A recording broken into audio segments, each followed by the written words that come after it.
This woman doctor suddenly realized that the 6-year-old patient she was seeing in front of her was her husband's son. She couldn't believe it was true, but the boy's full face, the way his ears went up when he was nervous, and his last name was the same as her husband's. But seeing the boy's mom, Lisa didn't voice her doubts. She did what a doctor should do, but in order to confirm her suspicions, as soon as she got home, she asked her husband about the boy's mother, Annie. Carl was calm and collected. He said he'd never heard of her, but it was this answer made Lisa even more suspicious. But her husband had a son outside the homes. She couldn't help but tell her best friend. Best friend said, "I warned you, but you didn't believe me. The last time you and Carl celebrated your anniversary, he was called away by a phone call. Even though he's a lawyer, he shouldn't be busy on such an important day." Another time, best friend accidentally saw Carl and a woman in a restaurant on the street. Lisa was furious and rushed there, but when she got to her husband, she found out that the woman was a friend of hers. Lisa thought it was a misunderstanding and blamed her best friend. Now Lisa really suspected, so her best friend told her to go for a paternity test. When Annie took her son for a follow-up test because the boy was found to have scoliosis, Lisa came to Anne's house on the pretext of instructing mattresses and chairs, but she didn't find any strong physical evidence. Instead,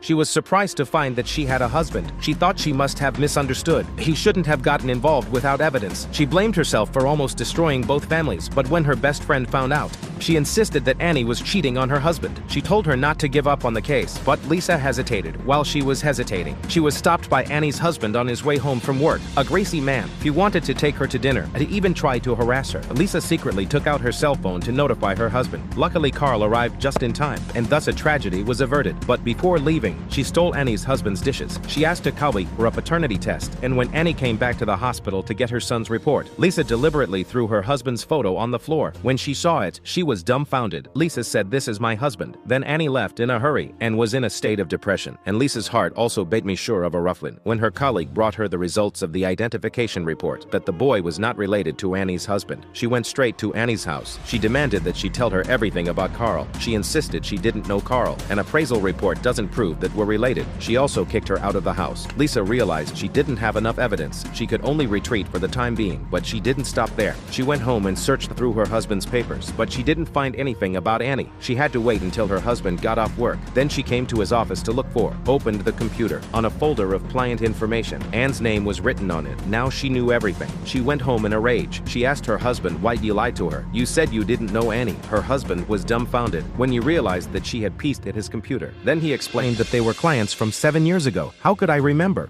Now that we're talking about it, Lisa asked directly about the 6-year-old boy, but Carl insisted he'd never done anything wrong, and there was no way he could have had a child. He even asked her if she was crazy. "Since you're not related," Lisa asked him to take a paternity test. Carl agreed to do it. The results of the report came back a few days later. Lisa found her husband and asked him to open it with her. Carl wasn't a nerd, still quite confident. He wanted to prove Lisa's suspicions wrong, and when she took out the report and read the results, Lisa was